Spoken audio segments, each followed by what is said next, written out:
Do-do-do-do-do-do-do-do-do-do. Welcome to Thursday Morning Conversations. I am Doodle Harris, Associate Pastor of Highland Presbyterian Church, and my guest this week is Dr. John Kim. Hi, John. Hi, Doodle. Hi, Welcome everyone. welcome to our show. So while John is here, we are going to start off with some announcements this week in the life of the church. This coming Sunday, February the 7th, is a huge Sunday in the life of our church. First of all, in the morning, Sunday school and worship as usual, but then don't go too far from your computer because at 12:30, we're going to have our annual meeting via Zoom. And so we have to have a quorum for that meeting. So if you are a voting member of Highland, we hope to see you there. I think we need 80 something of you. So if you can make it, that'd be great. At 2 o'clock, our adult confirmation class continues. At 3 o'clock, Roots are meeting, our third, fourth, and fifth graders. At 4 o'clock, our adult series on suffering, grief, and hope continues next week.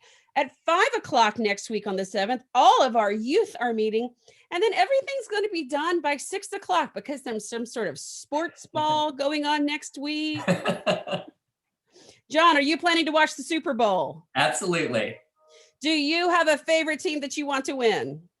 I'm rooting for the Chiefs, not necessarily because it's my favorite team, but I'm okay with Tom Brady losing just because he's won enough already. Well, thanks, John. I have no idea any of those teams because, it's okay. I'm glad you do.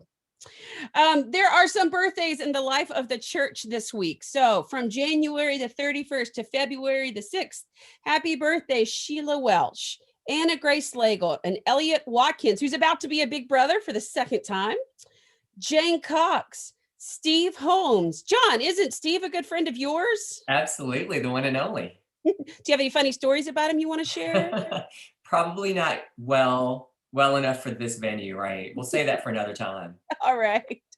Happy birthday to Sam Findig and Bo Schindler and Karen Soltow, Mary Charles Collette, John Riegelman, Franklin Fauché, Scott Morrison, happy birthday all the way in Oregon, Jerry Toner, Omar Chan, and Madeline Donaldson. Those are some great people for great birthdays this week.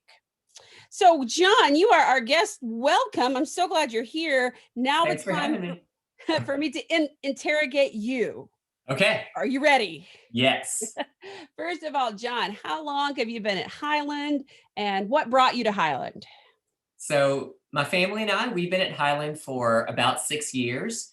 And in looking for a church home, one of the things that was important for us is just to have what was and is to have an atmosphere that's vibrant, and Highlands has that diversity of age groups, including an amazing youth program that was a big draw for us for sure, having a son.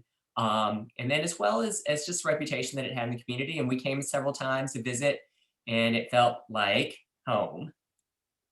So, speaking of home, John, you've been here 6 years. Surely you have a favorite t-shirt by now. So right, it was a perfect little segue. I'm going to tilt the computer screen, decide to wear it, and love it for lots of reasons. I think the name, the message, it says it all. I think it's what we all feel, those of us that have been in our Highland community together. But I also just like the look. It just looks nice and cool and clean, and love the styling of it. So whoever designed it, excellent job. Well, I believe that was Megan McCarty, as she designs about half of our t-shirts. Nice. Grateful to her. So we're interviewing you today because you've also kind of become a COVID-19 expert at Highland. You're on the task force, the reopening task force. You've answered a lot of good questions there. But tell me about your professional life that sort of helps you give us this advice. Sure. So I've been a pediatrician in a private practice for the last 20 years. And in that job, it's a group of 5 of us. We're in the southwest section of Louisville, and been helping take care of babies from being their first day to college age kids. So as far as seeing a whole multitude of infectious diseases, including other variations of coronavirus, that's really been a big part of what I've done professionally. Well, thanks. So, in your opinion, how is Highland handling the coronavirus? How is our safety? I think we've been phenomenal. You know, the obvious point is we've chosen to put everything on hold, right? And when things started becoming a little scarier way back last March, our church quickly we pivoted to going ahead and saying, hey, we're going to stop meeting in person, and all activities, whether it's worship or all the other things that our church did, we were in a moment that we decided that it was better to just be extra, extra careful. And in doing so, although I know it's come with lots of sacrifice, I think it's really gone a long ways to help prevent the spread of coronavirus, not only amongst ourselves, taking care of each other, but of course our community at large. Oh, great. Thanks. In the news lately, we're hearing about these new strains of the coronavirus. Can you talk a little bit about that? Sure. So viruses have an opportunity when they infect us, infect our bodies to replicate or to reproduce. And like all creatures, there's going to be mutations that occur with each time it replicates itself. And sometimes those mutations are great things for the virus because it allows it to get stronger. And invariably, those are the viruses that allow it to spread more aggressively amongst its hosts, in this instance, us. And so, as a consequence, it becomes easier to spread. Um, in the February newsletter that just came out this week, there's going to be a picture of you in there getting your vaccine for. Tell us about the vaccine and how do we know if it's, obviously the government has put sort of when we can get tested, but and when we can get the vaccine, but how do we know that it's right for us? Sure. So, the vaccine is really an extraordinary opportunity for us to start getting some headway against coronavirus. It's been something that, of course, has had a lot of press recently, with it finally being able to be available since the end of December for certain populations here, and increasingly more so as we go forward. I think that it definitely is an important factor in terms of us being able to finally feel like we're going to start getting some wins against COVID. It's been well studied in the fact that in addition to the appropriate clinical trials that were done in order to get the FDA approval, it's now been administered in the United States alone, I think 30 million plus doses.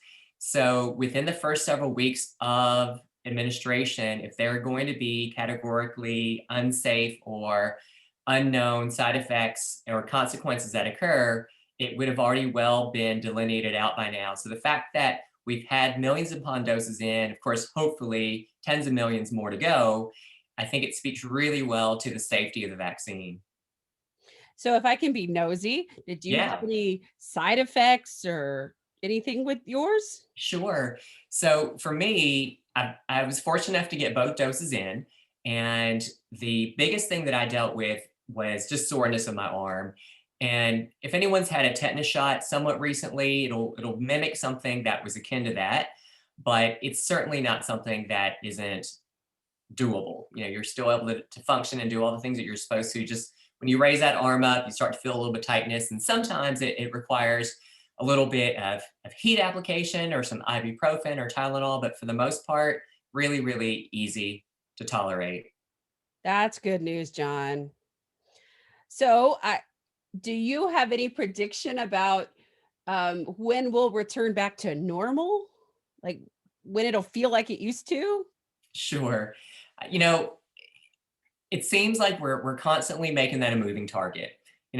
Months ago when this began, there was some hope that I guess we were talking about like, well, past summer, maybe things would get better and into fall. And then we're like, well, maybe now we'll wait till after the holidays and things will get better. And we're there now. And now with these new variants, we're like, well, maybe this is something that will go, get better after we survive the next 3 months. Unfortunately, I think that the biggest determinant of when that exact date's going to be is still going to be the fundamental thing that hasn't changed in the very beginning, which is our collective behavior. So the things that like Highland as a community, what we've chosen to do, which is to try to minimize and in fact stop as much as we could in-person interaction, combined with masking. When we do have opportunities to get together again, we're going to be masking. And then, of course, as able, social distancing. The more of us that do that, the faster that we're going to be able to get past this hold that we've had to put on our lives. And in fact, the vaccine will hopefully prompt that and accelerate that process. So right now, the things that I'm reading, I'm sure that everyone else is sort of reading the same, is that we're hopeful that we'll have the majority of folks that want to get vaccinated done by summer. So we'll just use that as a good ballpark, eye on the prize kind of time.